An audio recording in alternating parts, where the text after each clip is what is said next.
Today we are going to start our next chapter, that is plant life. All living organisms, despite their great diversity in shapes and sizes, show similarities in their activities. They all need food for growth and energy. So, the process of providing or obtaining food by any organism for growth, development, and to carry out vital activities is called nutrition. The mode of nutrition may be different types in different organisms, depending on the type of food they take. All animals, including human beings, depend on plants for their food and are called heterotrophs. As you already know that green plants prepare their own food and are called autotrophs. So now we can say all green plants are autotrophs and they possess autotrophic mode of nutrition in which they make their own food from inorganic substances obtained from the environment. Autotrophic organisms are also called producers because they are the source of food for all other organisms. So we know that all green plants are autotrophs. They can make their own food, but there is bacteria also who belong to this group. The name of the bacteria is cyanobacteria, who can do photosynthesis to prepare their own food. So to prepare their own food, plants need to do photosynthesis.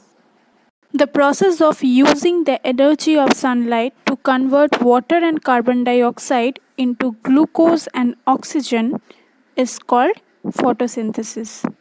I'm explaining in detail. See, in the process of photosynthesis, green plants absorb water from the soil with the help of their roots. This absorbed water is transported through the roots to the stem and then to leaves, where the process of photosynthesis takes place. Carbon dioxide from the air enters into the leaves through the small tiny pores called stomata. When all the substances required for photosynthesis are present in the leaves, a chemical reaction takes place in the presence of sunlight. The energy from sunlight is trapped by the chlorophyll pigment of the leaves and used to combine carbon dioxide with water to form glucose. In the whole process, oxygen is released as a byproduct. So the reaction is given here, carbon dioxide plus water in presence of sunlight and chlorophyll makes glucose and oxygen. Now you know what are the basic requirements of photosynthesis. They are carbon dioxide, where carbon is very necessary for the formation of glucose and it is taken through stomata. Next is water, in which only 1% of water is absorbed by the roots and the rest is lost by transpiration. Water is also essential for transporting minerals within the plant body. We have read about xylem and phloem. So, xylem transport water to the leaves of the plants. Next is sunlight. This light energy is trapped by the chlorophyll to convert the raw material, that is carbon dioxide and water, into chemical energy of food, that is glucose. Next is chlorophyll, which is the green pigment present in the chloroplast of leaf cells. These green pigments impart green color to the leaves and young stem of plants, and its main function is to trap light energy of the sun. So the glucose formed by the process of photosynthesis stored as starch in the leaves and used by the plant as food. And the oxygen that released in the air through stomata is essential for respiration of all living beings. Next is chloroplast.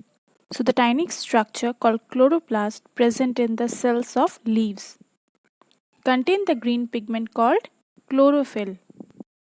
The chloroplast has double layered membrane, that is outer membrane and inner membrane, and in between them there is intermembrane space. Inner membrane surrounds a ground substance called stroma or matrix. Matrix consists flattened coin-like sacs called thylakoid. which are arranged in piles to form grana. Chlorophyll is present within the thylakoid. The stacks of thylakoid sacs are connected to each other by lamella or stroma lamella. Now I'm going to discuss one experiment with you which proved that chlorophyll is necessary for photosynthesis.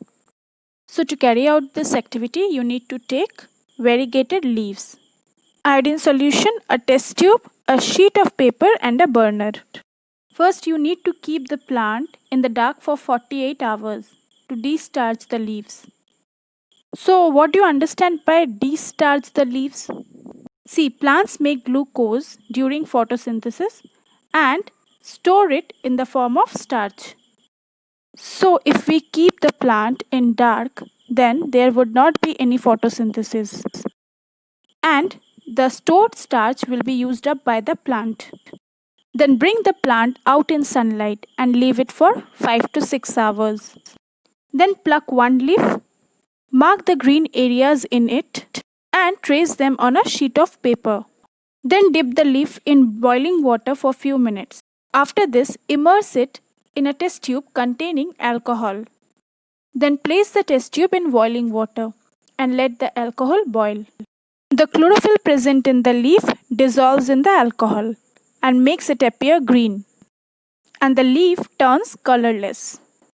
After that, lay the leaf on clean dish and pour some dilute iodine solution on it.